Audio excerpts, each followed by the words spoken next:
Hey friends, I'm so sorry for the horrible quality, but it was just one of those nights where you start talking, you start like pretending that you're in an interview and you start explaining things about your life. And if you've never done that before, you should try. Like, imagine that, I don't know, like an interview, like Joan Rivers or Diane Keaton or Oprah Winfrey, or I'm forgetting like one of the biggest, what's the name? She's like interviewed people for like 40 years.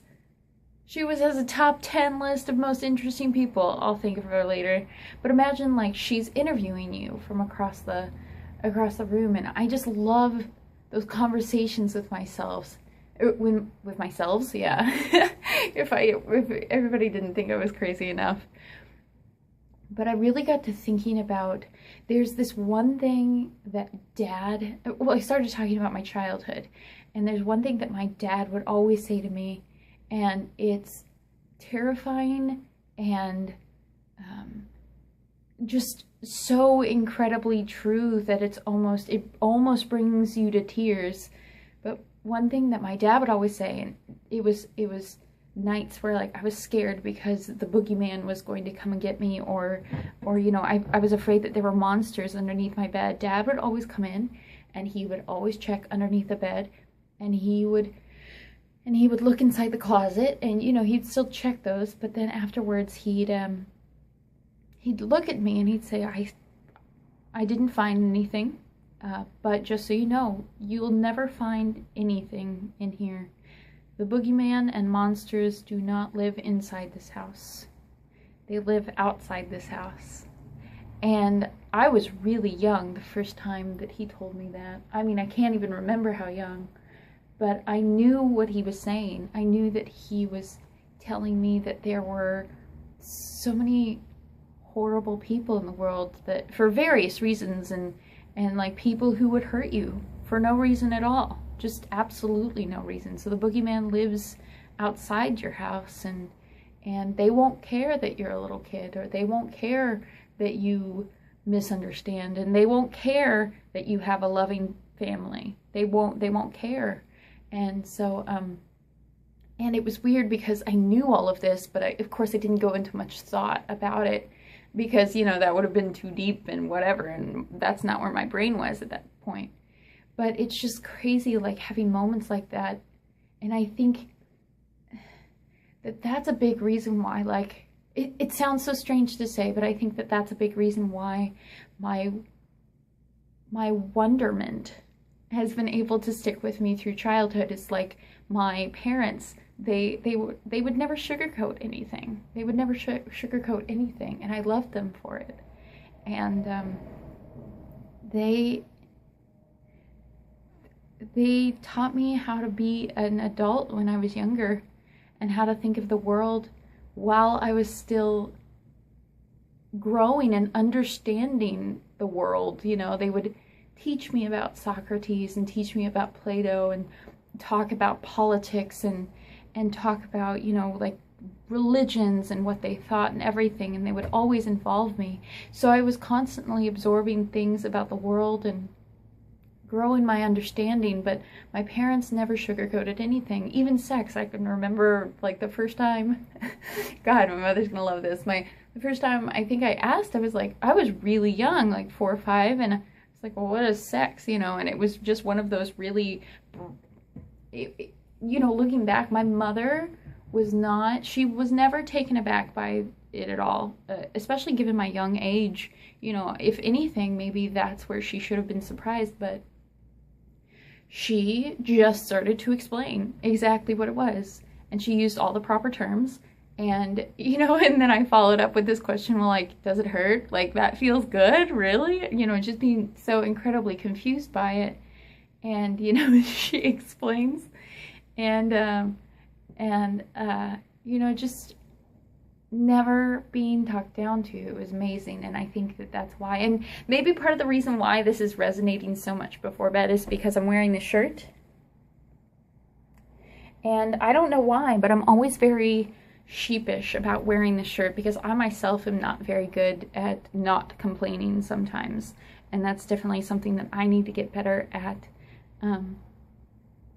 But I think that it's just like, there's so little dreaming in this world that needs to continue. And I think a lot of that stems from, you know, we're not told about the real boogeymen when we're younger to like prepare us for it as we get older. And I feel like I was given a wonderful opportunity growing up because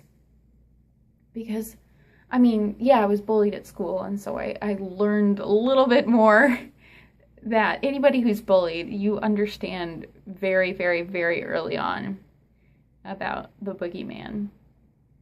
But I think that some people, they grow up and they get to an age and then they finally understand what it is, and it just wrecks them and they don't know where to think or who to talk to or what to do, and it makes dreaming very hard, and it makes complaining very easy. And I remember I remember reading, I think it was probably on Reddit or something, where it was if you don't want to do something, you'll always come up with an excuse. But if you want to do something, you'll always find a way. I mean, there's always something that you can be doing. So dreaming more, there just needs to be way more of it. And I don't know. There is no end to this. This is just simply the ponderings that were going inside my head before I laid down to bed. But I just feeling incredibly lucky. And maybe it is the shirt. Maybe it's because I've seen it like reflected in the mirror all day, and like when I look down and I see it, and it's just sort of like, yeah, dreaming. That's pretty good. And what's wonderful about dreaming is that I don't know who my comrades are. I have no clue. I don't know who are my fellow dreamers until I start up a conversation with someone. But it's comforting to know that I'm not the only one, and that there are plenty of other people that go out there and they dream every day, and not only that, but they put forth the effort to make those dreams happen, because that's what you need to do. You know, effort and dreaming can go a long way. And I think where I kind of lose it is I do get scared, like with YouTube so much. I think that my effort dissipates because at the end of the day, I am kind of scared of it not succeeding and not doing well. But, I mean, there's no excuse there, you know. And that's something that I'm still working through. So there's no real point to this. Just pondering, just thinking out loud. But thank you for listening, if you did, especially if you got this far. We're at 8 minutes 30. Or 8 minutes 16. Oh my gosh, it's time for me to get to bed. But, again, thanks for watching. I guess I call you strippers on this channel. But that was a tiny baby bird. But dream more, complain less.